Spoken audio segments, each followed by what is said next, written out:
취재 내용 말고도 연합뉴스에 나온 내용을 전해드리자면 1, 2차 경선을 거친 후에 추가로 2명을 남겨서 본선 경선을 치를 수 있다라고 하였습니다. 기자로서 이제 정치부 취재를 오래 했으니까 네. 2명이 나와서 싸워? 아, 그럼 2007년에 박근혜, 이명박 싸워가지고 태체민 터지고 다스 터지고 했던 그 경선? 서로 치열하게 붙으면서 상체기만 남았던 그 경선의 네. 모양을 생각하는 건가? 뭐 박근혜 대통령이 아름다운 승복을 했던 사례로 남아 있기는 하지만 네. 그게 그리고 나서 얼마나 골이 깊었습니까? 맞아요. 그렇게 1대1로 갈 것인가? 아니면 지난해 윤석열 대통령 지난번 뽑았을 때처럼 4명 중에 1명 딱 뽑아서 나머지 셋이 응 좋아라고 하면서 그냥 박수 네. 쳐주는 형태로 갈 것이냐? 요거는 또 통합과 관련이 있거든요. 맞아요. 4명 중 하나 뽑는 거랑 2명 중 하나 뽑는 거랑 네. 다르단 말이에요. 그렇죠. 자, 그리고 연합뉴스 토대로 간다면 1차 가고 2차 경선 가고 또 2명 붙어서 너네들이 한번 붙어봐 이렇게 했을 때는 피가 터져서 철철 흐르는 가운데 대선에 나가게 됩니다. 후보가. 그렇죠. 맞아요. 근데 그렇게 되는 거는 뭐지? 검투사인가? 아니요, 그냥 검투사 경기를 좋아하는 건가? 그렇게 느낌에서? 하게 네. 된 예. 그렇게 하겠다는 거는 네. 대선에서 이기는 것보다는 대선 이후에 전당대회, 당권 전당대회를 노리고 그 다음에 지방선거 공천권까지 나아가는 그 방향을 보는 그런 생각이 좀 들어갈 수가 있다라고 보이는 거죠. 아니 그렇지만 네. 박상수 변호사가 보시기에는 아니면 이를테면 뭐 한동훈 캠프 쪽에 있는 분들의 시선으로 볼 때는 2명 남기는 것보다 이를테면 마지막에 한 4명 정도 남기는 쪽이 더 괜찮은 경선으로 보신다는 건가요? 그렇게 하고 나서 우리가 다 같이 이렇게 말씀하신 대로 한 예. 명을 이렇게 다 뽑히는 사람을 위해서 다 힘을 합치는 이런 네. 방향으로 가는 게 좀 더 우리가 이번 대선, 이 짧은 대선, 심지어 계엄과 탄핵이라는 두 가지를 짊어지고 우리 선수가 뛰어야 되는 이 대선에서는 예. 그게 좀 더 바람직한 방향인데 예. 그런 방향을 가지 않고 굳이 그런 식으로 이제 당을 정말 당을 둘로 이렇게 부딪히게 만들겠다는 이런 대선을 치르겠다는 거는 저는 좀 동의하기 어려운데 예. 그런 방법을 취한다 한들 우리 당원들이 그런 방법에 그렇게 뭐 휩쓸릴 그 의도대로 휩쓸릴 것 같지는 않아요. 그러니까 우리 당원들은 저는 진짜 굉장히 좀 많이 놀랬던 게 뭐냐면 저는 이제 그 지난 이제 계엄과 탄핵 국면에서 제가 이 얘기부터 좀 말씀을 드릴게요. 정말 또 딴 얘기 하려고 하잖아요. 아니, 빨리 아니. 진도 나가야 돼요. 아니 이 얘기부터 예, 이거는 짧게 같은 얘기예요. 부탁드립니다. 같은 예, 얘기인데 김재섭 의원이랑 제가 오늘 점심을 먹었어요. 예. 예. 이거는 특종일 수도 있어요. 예. 좋습니다. 예, 기사 이거는 쓰겠습니다. 그래서 제가 얘기 안 하면은 또 이거 날아가는 거. 김재섭 의원이랑 점심을 먹었어요. 네.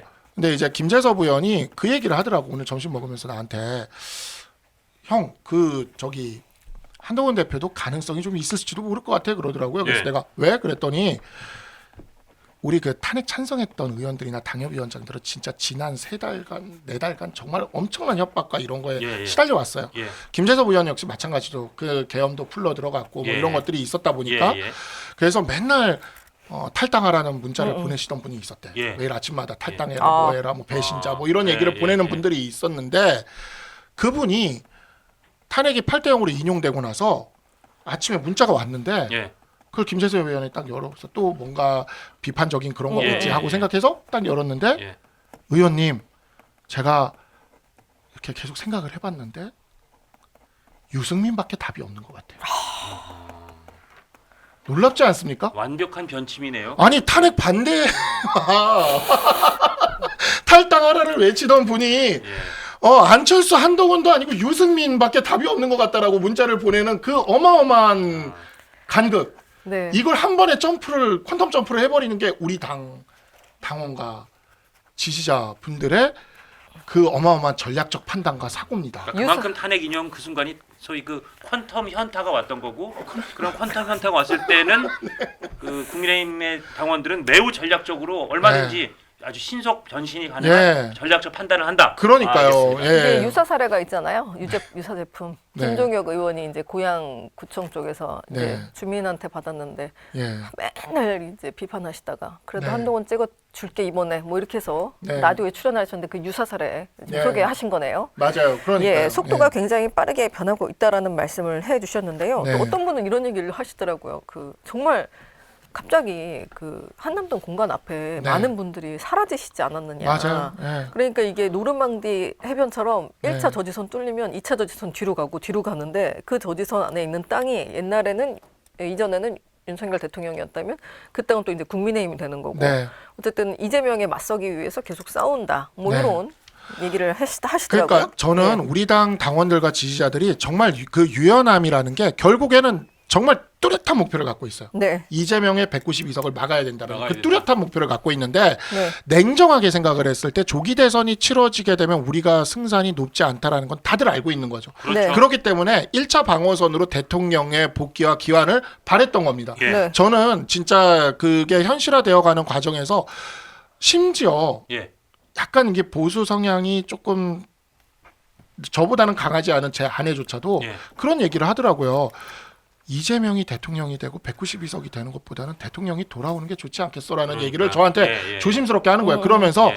너 방송 나가서 너무 그렇게 예. 그 대통령에 대해서 비판하거나 그러지 말라는 얘기까지 하더라고요. 근데 저도 그 마음이 이해가 되는 거예요. 근데 막상 8대 0으로 끝이 나고 나니까 예. 인용이 되고 나니까 그냥 그러면 이재명과 맞서서 이길 후보가 누굴까를 찾는 거죠. 예. 그러니까 오늘 제가 점심 먹는 김재섭 의원이랑 점심 먹는 와중에 그 맨날 탈당하라고 보내시던 분이 예. 유승민 그분도 이제 그러니까 김재섭 의원도 그러니까 깜짝 놀란 거죠. 유승민까지 간다고 하는 생각이 드는 거죠. 예. 그러니까 그런 정도의 어찌 보면 굉장히 빠른. 그러니까 저는 한동훈 대표가 예전에 그랬어요. 우리 당은 당원들이 가장 빠르고 당원들이 가장 전략적이다. 예. 네. 그리고 국회의원들이 늦다. 네. 그러니까 저도 지금 요즘 그걸 좀 느끼고 있습니다.